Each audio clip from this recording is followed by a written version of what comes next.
త్రుటిలో చాలా పెద్ద ప్రమాదాన్ని తప్పించుకున్నాం. ఇప్పుడు అందరం హ్యాపీ అంటూ ఎమోషనల్ అయిపోయిన వరుణ్ తేజ్.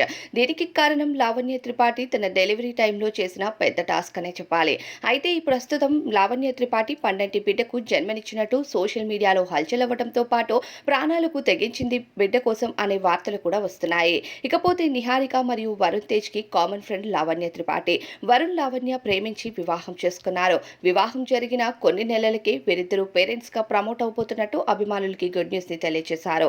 మొదట మెగా ఫ్యామిలీ లావణ్యను తిరస్కరించిన వివాహం తర్వాత ఫ్యామిలీ లైఫ్ ని లీడ్ చేస్తూ మరోవైపు సినిమాలను కూడా నటిస్తూ ఎంతో చక్కగా తన లైఫ్ ని లీడ్ చేసింది. ఇక తను ప్రెగ్నెంట్ గా ఉన్నప్పుడు కూడా చాలా సినిమాలకు ప్రమోషన్స్ కూడా చేసిన సంగతి తెలిసిందే. పెళ్లి చేసుకున్న వెంటనే ఫ్యామిలీ లైఫ్ ని ప్లాన్ చేయడంతో మంచి అభిమానుల్ని సొంతం చేసుకుంది లావణ్య. ఇకపోతే త్రుటిలో ప్రమాదాన్ని తప్పించుకున్నాము. నా భార్య చేసిన సాహసంకి తాను చాలా గొప్పది అనిపించింది. నాకు నా భార్య కోసం ముందే తెలుసు అంటూ ఎమోషనల్ అయిపోయారు వరుణ్ తేజ్. అయితే ఏది ఏమైనా లావణ్య త్రిపాఠి పండంటి బిడ్డకు జన్మనివ్వడం చాలా శుభకార్యం అంటూ చాలా మంది తనకు కామెంట్స్ ని తెలియజేస్తూ కంగ్రాచ్యులేషన్స్ ని పెడుతున్నారు.